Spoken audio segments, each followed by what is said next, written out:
estamos de volta com a Hora Geral nesta segunda-feira e antes de conversar com o médico infectologista, Dr. Marcos Caseiro, vamos rapidamente saber a movimentação das estradas neste momento aqui no Hora Geral. Vamos lá.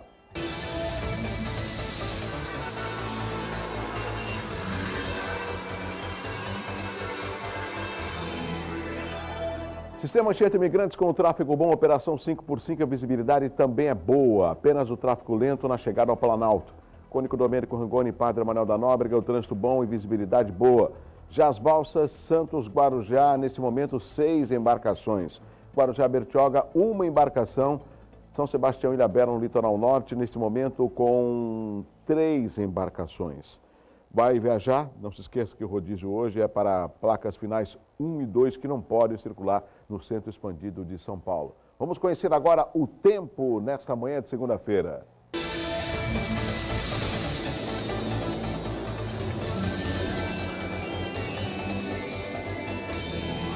Tempo nublado com possibilidade de garoa de dia e à noite também. A mínima de 18 e a máxima de 23 graus, caindo um pouco a temperatura com a chegada da mais nova estação, que é o outono. Vamos saber um pouco mais sobre esporte nesse final de semana, rapidamente aqui no Hora Geral. Vamos lá.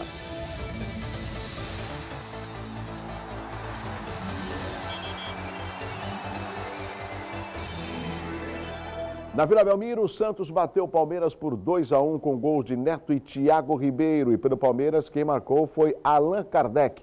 O Peixe conquistou o posto de time com o melhor aproveitamento no campeonato. Com 3 gols de Romarinho e nenhum gol do seu adversário, o Corinthians goleou e rebaixou o Atlético de Sorocaba. Já o São Paulo venceu o Botafogo por 2-0. Bom, essas as notícias do campeonato nesse final de semana, a rodada desse final de semana. E agora vamos conversar com o Dr. Marcos Caseiro, médico infectologista, um grande amigo. Tudo bem? Como vai, Douglas? Dr. Marcos Caseiro. Prazer estar aqui. Estou sempre firme, forte. Qual é o segredo? Muito trabalho? O trabalho e dar umas corridinhas na praia, fazer uma atividade física é fundamental, né? Isso é muito bom. Dr. Marcos Caseiro, quero agradecer a sua participação mais uma vez. O senhor sempre atendendo a participação nas mídias, na imprensa. Isso é importante, porque o senhor leva a informação e as pessoas aprendem também. Hoje é um dia, que é o dia da tuberculose. O senhor até comentava antes, no intervalo, que é uma semana da tuberculose, mas especificamente hoje é um dia. Que ações serão promovidas aqui na cidade de Santos? Então, na verdade, antes dessas ações, né, na verdade existe sempre nesse período e se marca essa posição para se discutir esse problema importante de saúde pública que é a tuberculose, né? Então, na verdade, tem algumas doenças que a gente só fala, na verdade, nesses dias, nessas semanas, nessa data, que é um absurdo. A tuberculose representa um grande problema de saúde pública ainda no mundo, principalmente em alguns países, e o Brasil é um deles, e aqui a nossa região é uma região que tem uma prevalência elevadíssima de tuberculose, historicamente, né? Então, na verdade, as ações serão dirigidas principalmente na busca ativa do chamado sintomático respiratório. Esse é um dado fundamental, né? Todo indivíduo, quem é o sintomático respiratório? Todo indivíduo com tosse por um período maior que 3 semanas, esse indivíduo deve ser investigado para a possibilidade de tuberculose, né? Aí o telespectador fala assim, poxa, eu estou com uma tosse há mais ou menos mais de 2 semanas. Poxa, mas eu estou bem, meu porte físico, estou me alimentando bem. Esse sintoma não tem nenhuma relação? Não, até tem. A tuberculose, obviamente, ela começa no momento que você está bem e você vai piorando progressivamente.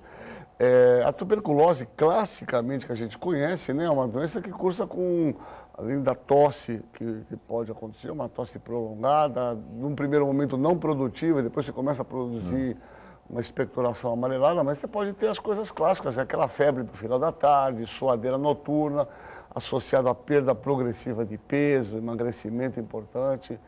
Mas muitas vezes, no início, você não tem sintomas. A tosse é um sintoma primário que pode permanecer por um bom período. Doutor Caseiro, eu cheguei a fazer algumas reportagens, inclusive naquelas submoradias no centro da cidade, ali no mercado, principalmente na Vila Nova, e eu fiquei assim triste de ver a condição que algumas pessoas moram em casas totalmente úmidas, junto com baratas, ratos, uma realidade que não combina com a cidade de Santos, mas ainda existe, Perfeito. que são esses casarões que são sublocados. E justamente lá, pelo menos a informação que eu tinha, que no bairro da Vila Nova é onde tem o maior número de pessoas com tuberculose. Esse número mudou, essa realidade ainda persiste? Perfeito. Na verdade, esse foi um dado até que eu levantei alguns anos atrás e fui muito criticado, porque, na verdade, uma aluna minha fez um mestrado e a gente fez um geoprocessamento, quer dizer, dividiu a tuberculose por bairro, por localidade. E esse dado que você está falando é exatamente isso. Na verdade, a maior prevalência de Santos é no bairro do centro, né, seguido por Vila Nova. A tuberculose é uma doença que tem uma determinação social clara, quer dizer, existe uma relação da tuberculose com as condições de vida em que essa população vive. Para te dar um exemplo, o Brasil tem em torno de 38 casos, 40 para cada 100 mil habitantes. Santos tem em torno de 90 a 100 casos por 100 mil habitantes, quase 2,5 vezes mais do que o Brasil como um todo.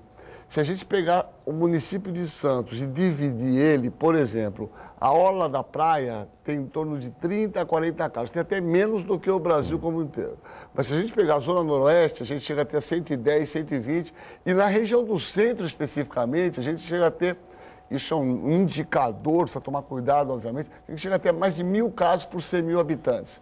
Evidente que o centro não tem nem 1.000 habitantes, talvez próximo disso, mas isso é um indicador, né? Você divide o número de casos pela população. Então, o local que tem a maior quantidade de casos é a região do centro, Vila Nova, e está claramente relacionado às condições de moradia, indivíduo que mora, na verdade, nessas casas que são sublocadas. Então, você imagina, é uma doença de transmissão respiratória. Os cortiços, essa expressão que estava me fugindo aqui. O indivíduo vive num cortiço que subloca para 7 famílias. Um indivíduo tossindo, ele está eliminando esse bacilo no ar.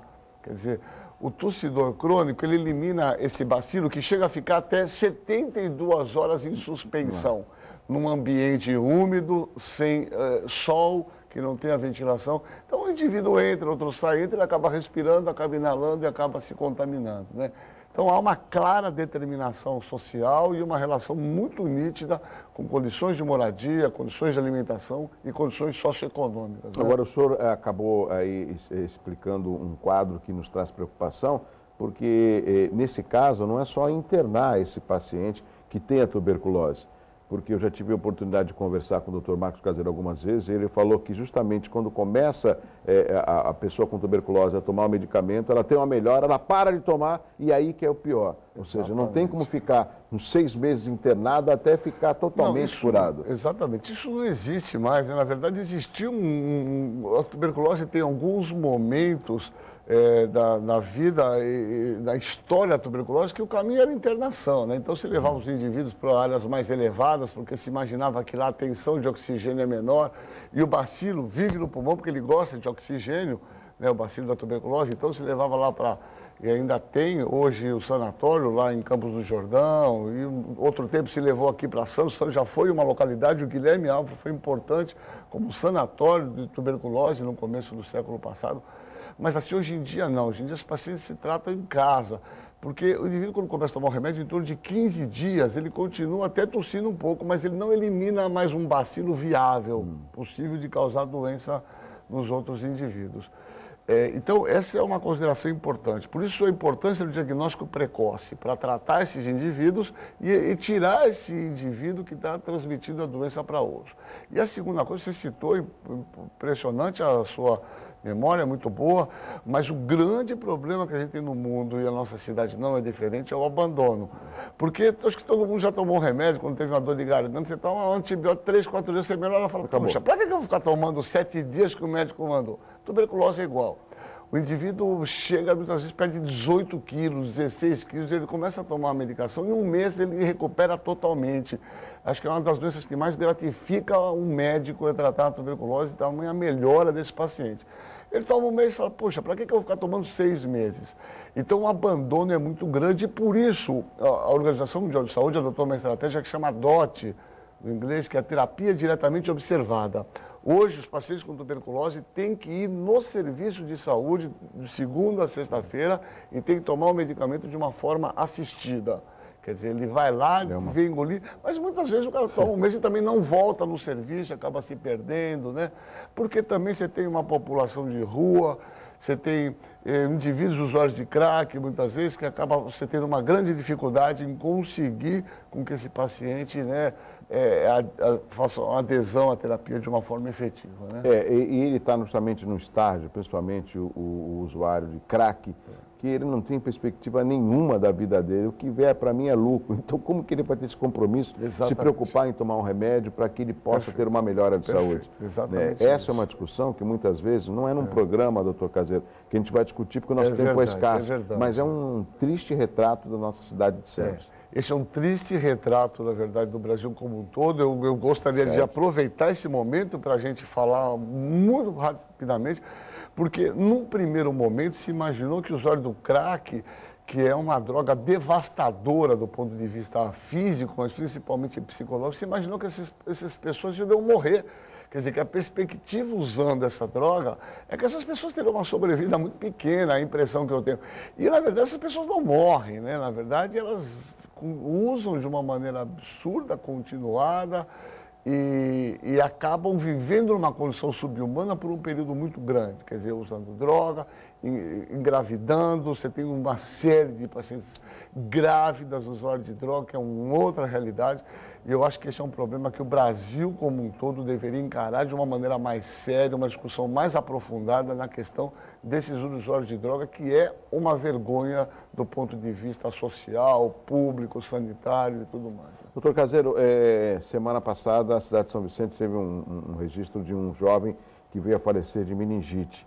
E também a gente não tem muito conhecimento de pessoas, nem no estado de São Paulo, né, quanto mais na nossa região, pessoas que venham a falecer por causa da meningite. Se não me engano, um caso recente não, alguns anos atrás aconteceu, foi em Guarujá e agora São Vicente. Parece que o senhor tem informação com relação ao tratamento desse jovem, né? Então, na verdade, esse jovem era um menino, um adolescente de 15 anos, né? A minha esposa é infectologista lá de São Vicente, lá da CCIH, e viu... A sua esposa, o nome dela? Paula Carvalho. E, na verdade, assim, o problema da meningite é que a meningite é uma das doenças que mais trazem medo historicamente à população, né? A gente teve a grande epidemia lá de 74, exatamente, que foi uma coisa assustadora. Isso... Todo mundo tinha que tomar aquela vacina, que era um gatilho, né? Exato. Isso trouxe um medo, porque foi uma coisa assustadora os relatos daquela época. Então, eu falo para você, na verdade, nós tivemos há 3 anos atrás aqui, 28 pessoas morreram de dengue no município de Santos. 2010. Né? No governo anterior. Do ponto de vista de saúde, é uma vergonha esse valor, esse índice.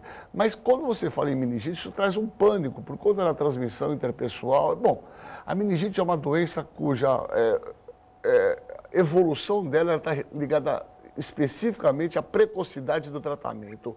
Antes da era do antibiótico, 100% de mortalidade. Então, assim, se você perder tempo na introdução do antibiótico na veia em altas doses, você perde esse paciente. Esse menino teve um quadro muito grave, que foi o que a gente chama de meningoxemia. É um terror dos médicos, dos infectos. É uma doença causada pelo meningococo, que faz uma lesão disseminada no corpo inteiro, na meninge. E muitas vezes tem uma evolução muito grave, muitas vezes com sequelas, com lesões dermatológicas importantes. O problema, e eu não sei te falar especificamente, parece que esse menino teve um dia no pronto-socorro, no segundo dia, e depois já chegou no hospital torporoso, já no 3º dia de evolução. Se teve esse tempo de falta do diagnóstico, de pensar no diagnóstico, é uma tragédia. Do ponto de vista do tratamento, ele foi conduzido de uma maneira correta dentro do hospital, foi dado um antibiótico exato para ele, a gente dá antibiótico junto com corticóide, quer dizer, os procedimentos dentro do hospital foram absolutamente adequados, ele foi para a UTI. Agora, a grande pergunta que tem, eu não tenho essa informação, é se esse diagnóstico demorou para ocorrer. E essa é uma questão especificamente da assistência nos pronto-socorros, né? Quer dizer, você pode passar 300 febres lá e você dar dipirona e ser uma virose comum. Agora, se você comer bola num quadro de meningite, isso certamente vai representar muitas vezes a vida de uma pessoa. Doutora, eu tenho que chamar o intervalo comercial, mas eu quero rapidamente só esgotar esse assunto. o senhor tocou num tema que nos traz preocupação. Ah, o que você tem? É virose, toma isso aqui e vai para casa. Ou seja, não tem um diagnóstico daquilo que está acontecendo, né? E nos deixa a população, praticamente sem alternativa. Como que eu vou questionar o médico? Mas, doutor, por que o senhor não pede um exame? É difícil a gente questionar, porque a gente acredita ao médico, ao profissional da área da saúde, a confiança, sabendo que ele vai diagnosticar e vai nos dar cura, e vai fazer com que nós consigamos melhorar com aquele sintoma. Eu sei que é difícil o senhor falar de outros médicos, até porque o senhor é ético, mas como mudar essa realidade? Será que é a demanda que atrasa o diagnóstico de casos de saúde na nossa região? Eu não penso dessa forma. Eu sei que falar aqui é muito fácil, criticar é muito fácil, mas eu acho que um dos pontos vitais de uma assistência de saúde são justamente os pronto-socorros, né? E muitas vezes, esses indivíduos que estão especificamente nos pronto-socorros não são os indivíduos que têm uma qualificação, um treinamento continuado. Para você ter uma ideia, por exemplo, nos Estados Unidos, para você trabalhar no pronto-socorro, você precisa de 5 anos de qualificação, que é um ponto vital do atendimento médico. E aqui no Brasil? Aqui no Brasil você se forma, você não conseguiu residência médica, o que vai sobrar para você é atender no pronto-socorro.